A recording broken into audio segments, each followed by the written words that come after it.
Mike, you hit some really high notes, and I think in closing, the cookie cutter component, I guess putting that together with what you said about the imbalance of fencing, how do you work through the nuances of this sport to achieve like greater symmetry or, kind of combat the asymmetry of the sport? So what I end up doing is you can't have, like, say if you're training one side over the other, it can't be like, oh, I'm going to train one side harder than the other. It needs to be equal, but you need to do, say, your less dominant side first. Again, if you tailor it that way, it might be easier sometimes on your dominant, but it's basically just trying to have it play almost catch up at that point. If you can do it like that, what you'll see is there's a carryover effect to it. So if one side increases in strength, even though it's going to be the strong side dominant, that you're going to have a carryover effect to make that limb stronger. Again, size-wise, I think with this level though, you not only are doing it at this elite level, but you've been doing it for years probably at this point. Certain things aren't going to probably change unless you back off on your training and maybe just start, say, working out. So all I'm trying to do is, one, just decrease the rate of injury and increase their strength as much as I can, even if the size difference of limb to limb, whatever it may be, is different.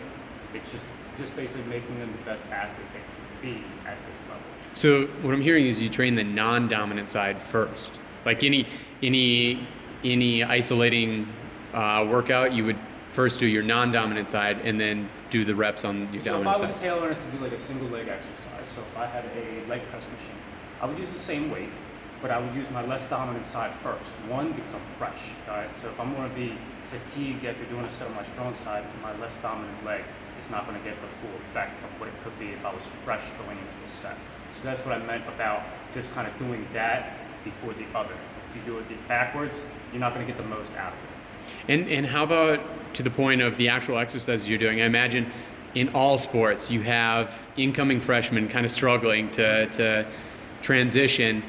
As for fencers, what can high school athletes do to better prepare themselves, or for college, or just to be better physically trained for their competitions? So it's more of a movement pattern thing. You need to be more of a more rounded athlete. It's not just be a great fencer. I think, in my opinion, if you become a better athlete, I think you can actually enhance your performance in your sport specifically. So at that like level that you're talking about and everything, I think doing things like footwork things, again, working on different patterns in different planes, forward and backward, side to side, rotational pieces, everything you can do to better develop your overall abilities. I think when you go to do your sport specific, sport, I think you'll be better at it. Again, I think fencers are probably some of the best that I've seen at ladder drills.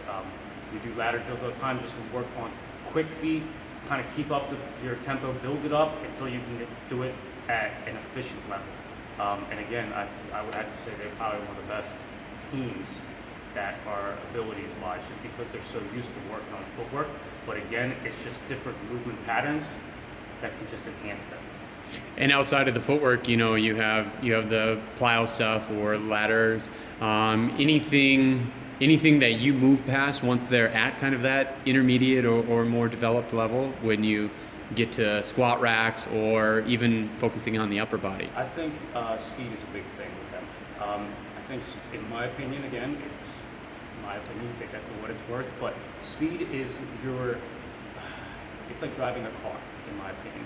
You can have a car that can go fast, have the potential to go fast, but if you don't enable it to go fast, if you don't put the foot on the gas, it's not going to go there. So it's really the intent to move fast. So if you're going to be a better fencer, if you're going to be faster with it, if you go 75% all the time, you might be really good at 75%, but you're never going to get better at 100% in a full go. So if you can build up from there and intend to move faster, I believe you can enhance that with strength training, with proper nutrition and everything like that. But you need to basically use your full potential, and that's just triggering it. It's like hitting the gas in the car and everything. So. Awesome. Well, there it is from a Division I, Big Ten sports school, Penn State fencing trainer. Thanks, Mike. Thank you. Appreciate it.